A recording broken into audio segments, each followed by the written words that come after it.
Coming up on Jerusalem Dateline, high-stakes maneuvers. Prime Minister Netanyahu heading to Washington for talks with President Trump, while a U.S. or an Israeli strike against Iran remains a possibility. Plus, an Iranian insider shares heartbreaking details about the ongoing massacres in the streets. And Chuck Holton reports about Syrian government troops pouring in to northeast Syria. All this and more coming up on this edition of Jerusalem Dateline. Hello and welcome to this edition of Jerusalem Dateline. I'm Chris Mitchell. Israeli Prime Minister Benjamin Netanyahu is set to meet President Trump on Wednesday regarding U.S.-Iranian talks. The visit comes after weeks of speculation of a U.S. strike against Iran. Meanwhile, reports emerge from Iran on the fate of protesters and Christians. Here's the latest on these and other stories. Netanyahu moved up the meeting with Trump, which was scheduled for later this month. His office says any negotiations with Iran must include halting support of Tehran's proxies in the region and limitations on its ballistic missile program. Israel reportedly is ready to act unilaterally if necessary. Foreign Minister Gideon Sa'ar warned about Iran's ambitions. The attempt by the most extreme regime in the world to obtain the most dangerous weapon in the world, a nuclear weapon, is a clear danger to peace in the region and in the world. The huge amounts of long-range ballistic missiles that the Iranian regime seeks to produce endangers Israel, but not just her. Iran and U.S. negotiators ended their talks in Oman with no resolution.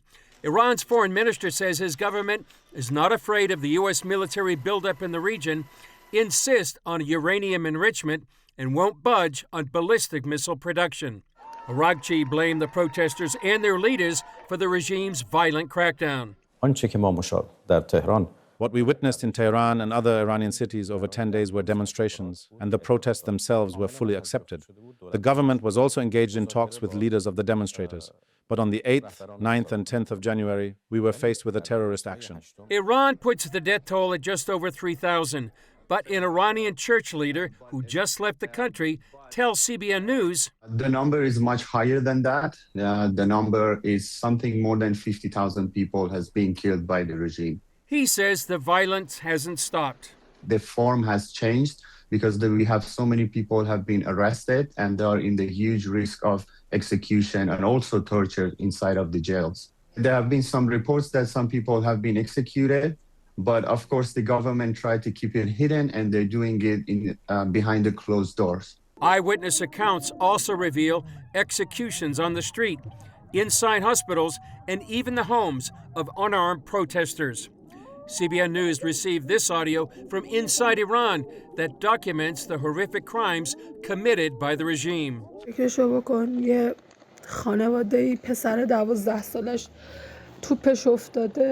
غروبی از حیاط افتاده بیرون رفته توپشو بیاره به بچه ساچمه خورده بچه رو بردن بیمارستان اومدن بالا سر بچه به مغزش شلیک کردن داداشش بالا سرش بوده داداش 20-22 ساله داداششو کشتن باباش رفته جنازه‌شون رو تحویل بگیره باباشو کشتن من اینا رو میشناسم نمیتونم بیخیال باشم من میدونم اینجا چه خبره همه رو کشتن تو هری همه رو کشتن از یه خیابون شد نزدیک به 1000 نفر کشته دادیم فقط خیابون ما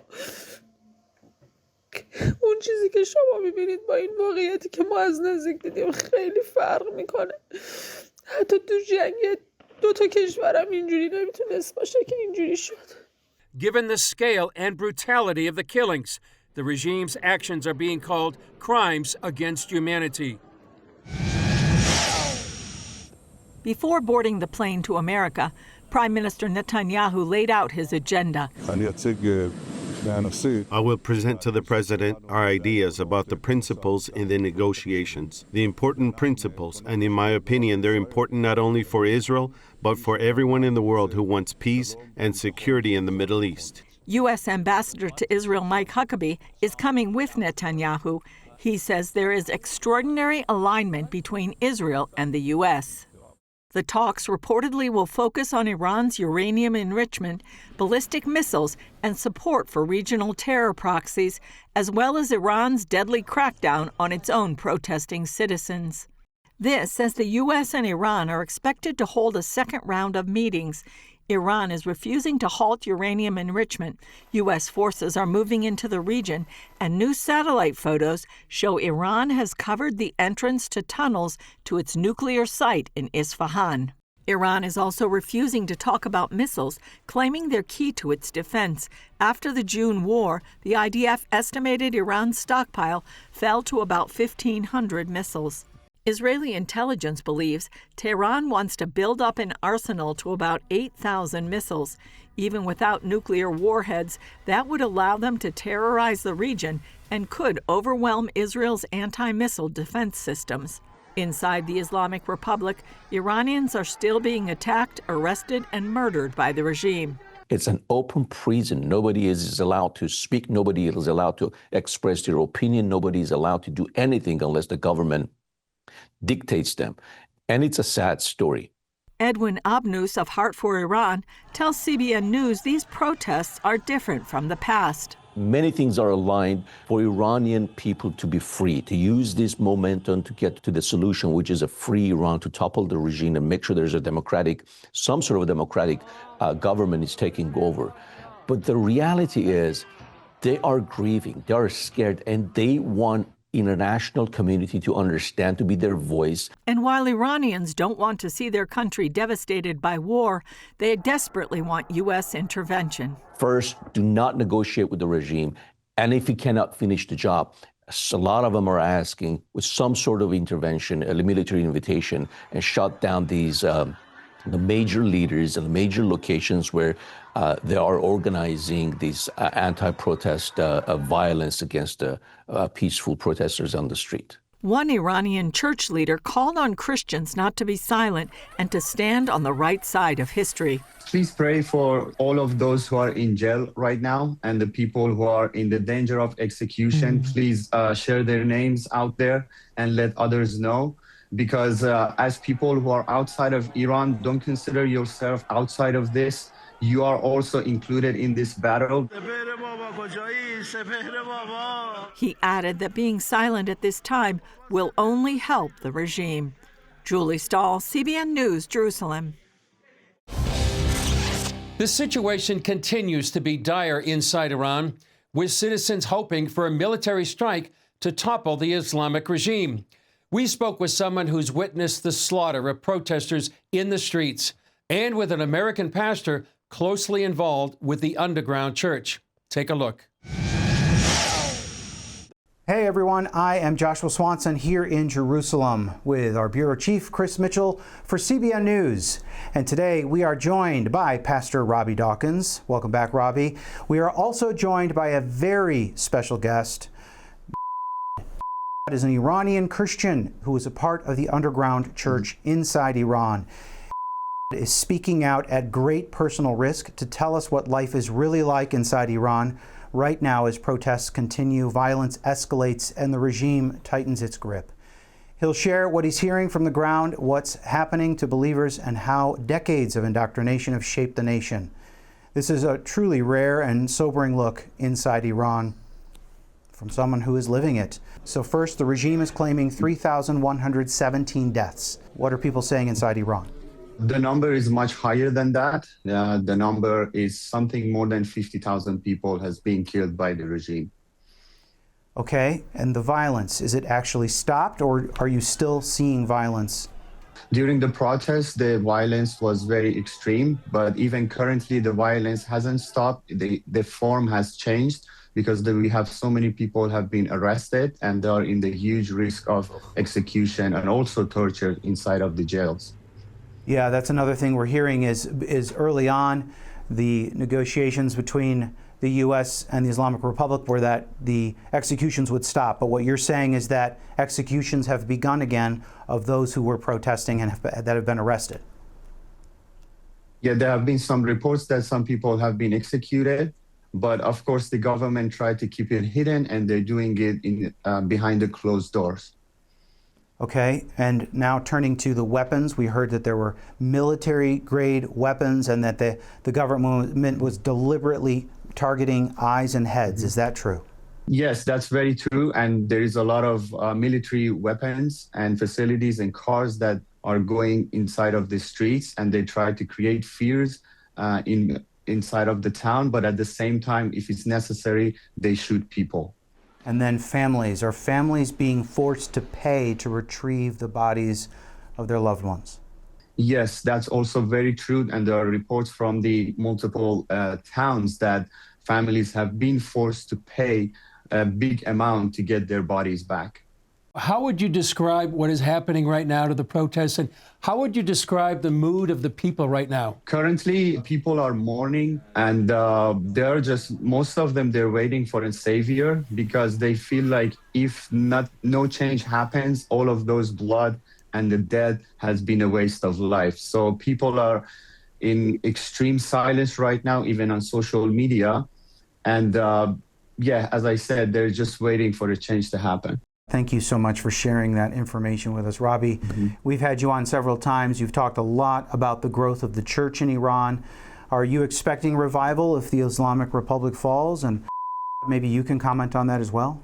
100%. This is the opportunity for us to see this evil, demonic principality regime change. This is the point that we are expecting to see, the Lord raise his heel and crush the serpent's head, and prayerfully doing that, I believe, through Israel and through the United States. And that is going to swing wide the door, just as it did when the Iron Curtain fell, for the gospel to go in. There's a hunger in Iran for the gospel. There's a hunger to know the real Jesus of the gospel. There's a desperation. People are risking their lives at this time. And I've heard from many of the underground church that they're going out and they're almost like being the care and being like the chaplains and praying for people as they're dying, to lead them to Christ, praying for people and ministering to people, rescuing the bodies as they are injured, getting them off as if they're like the EMTs coming in to rescue. The underground church is very active right now in participating to help and to aid. And so this is going to swing the door wide open. This is our opportunity. This is our opportunity to advance the kingdom in a place Satan is held in captivity and has been terrorizing the world with jihad. This is now our time. And it's so exciting to see the underground churches ready for that revival. And we are positioning and getting ready for that as well. Lovers of freedom around the world are embracing the Iranian efforts to shake off oppression. Israeli composer Yaron Cherniak offers his support by bringing the ancient sounds of Persian music into new compositions for the underground church. CBN's Julie Stahl has the story.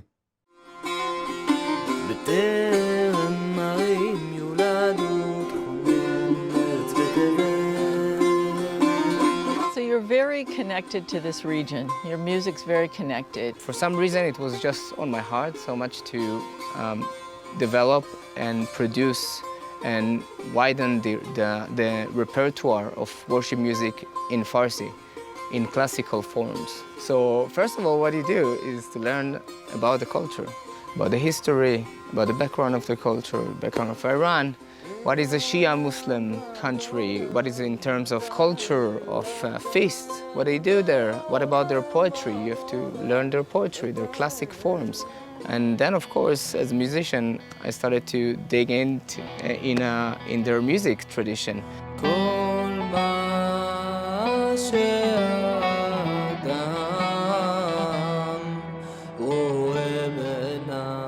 So that's the idea, is to speak the language of the people, their rhymes, their rhythms, their poetry, their language, not to touch it, not to try to westernize it.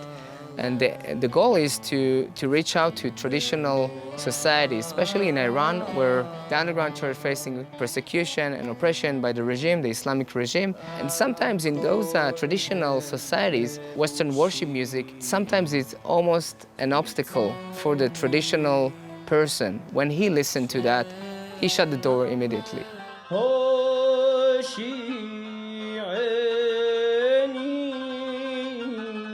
For them, their sound, it represents something, and a traditional sound represents their authenticity, their identity, their history.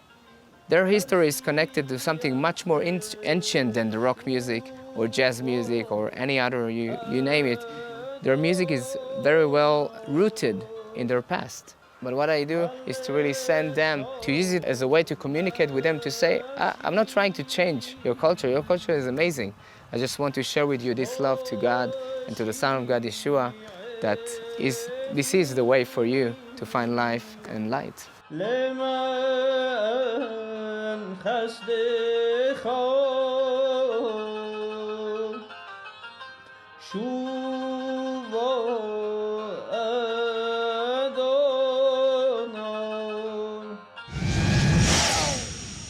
Cries for freedom are also arising from northeast Syria, as the Syrian government forces threaten the fragile democratic equilibrium established by the Kurds after the fall of ISIS.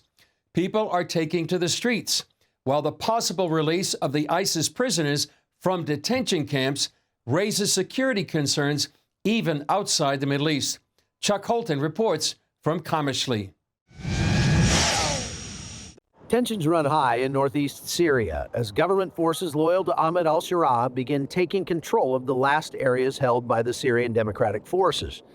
Authorities imposed a citywide curfew Tuesday to prevent clashes as new Syrian government officials assume their positions.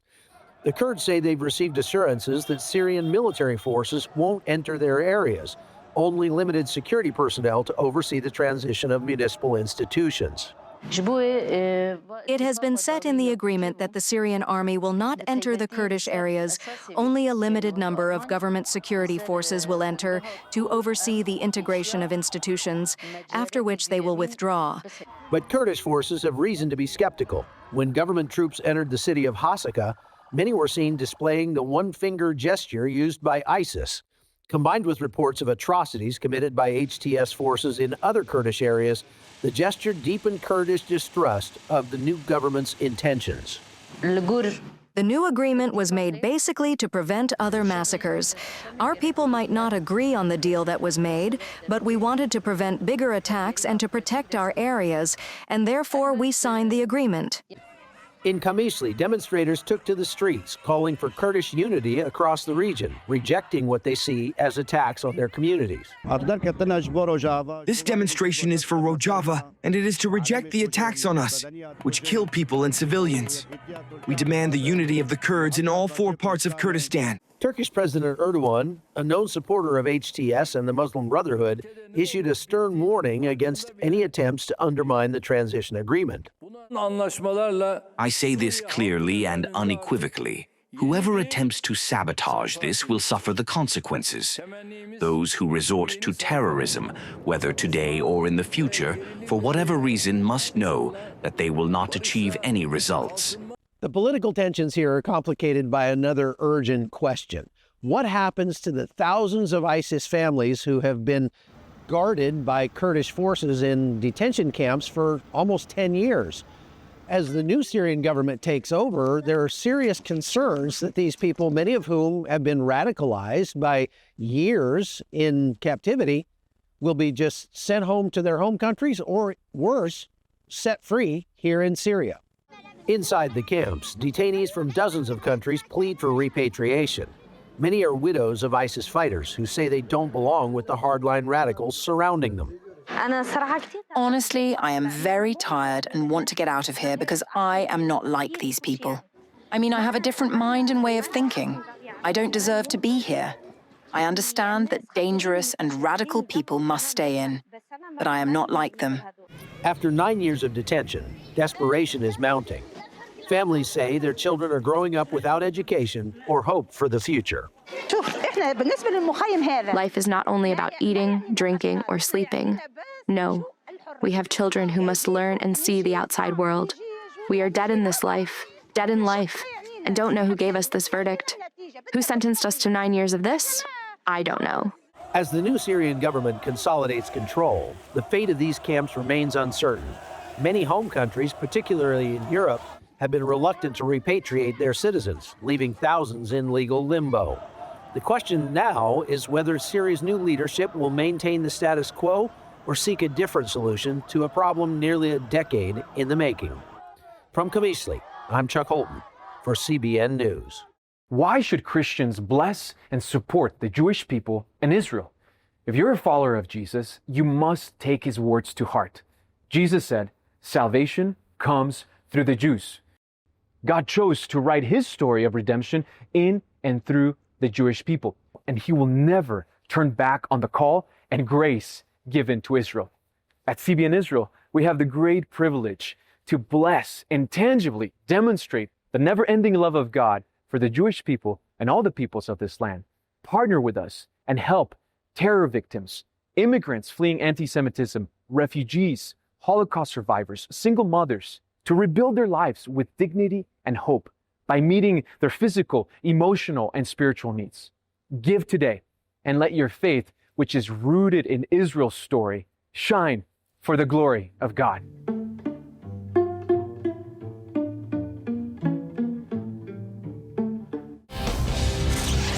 In addition to rumors of wars, there's something else happening in Israel that's not getting a lot of press, but it's affecting everyone's quality of life for the better. Spring is just around the corner, and the reason we know for sure is because of one special blossom. When it appears every year, it lifts the heart and points to an encouraging scripture from the book of Jeremiah. I'm standing next to an almond tree, and that's because almond trees are the first trees that bloom, or one of the first trees that bloom after the winter. So it's a sign that spring is coming. Now we read about the shaked, the almond, in the book of Jeremiah. Asked Jeremiah in verse 11, "Jeremiah, what do you see?" And I said, "I see a branch of an almond tree." Then the Lord said to me, "You have seen well, for I am watching over to perform my word." Now, what's the connection between those two things? Well, a shaked, almond, that Jeremiah talked about, is related to the word shoked, which is what God says he's doing to his word. He's watching over it. So it's like a watchman. And that's the sign of the almond blossom, that it comes right after winter. So we know the spring is coming. And just like God fulfills his word, like when it's winter and we think it's not going to come, spring will never come, God is watching over his word to perform it. Well, that's all for this edition of Jerusalem Dateline. Thanks for joining us. Remember, you can follow us on social media, and you can access CBN content through our CBN News and other CBN apps. And please keep praying for our dear friends in harm's way in Iran and Syria, that the Lord would be a strong tower and refuge for them. And keep praying for Israeli and U.S. leaders as they face this critical moment in the Middle East. I'm Chris Mitchell. For all of us here at the Jerusalem Bureau, we'll see you next time on Jerusalem Dateline.